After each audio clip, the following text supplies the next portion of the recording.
Od ovog natjecanja očekujem puno, kao i od svakog na kojem smo do sad bili. To su najviše neka nova poznanstva koja kasnije budu i se ispostavi da su jako korisna. Natječaj sam vidio na društvenim mrežama i svakako bi preporučio svim startupima, poduzetnicima da se odazovu sličnim prilikama, pozivima, zato što vjerujem da mogu na taj način napraviti svoje poslovanje.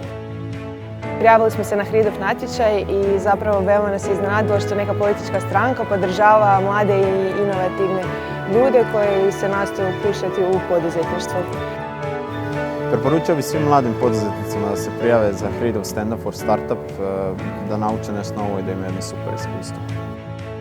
Nama je važno da netko potiče, da se otvaraju ovakve mogućnosti gdje mi možemo i predstaviti svoju ideju, da ljudi čuju za nas, da dođemo do potencijalnih investitora i da dođemo u konačnici do sredstava koja su nam prijeko potrebna.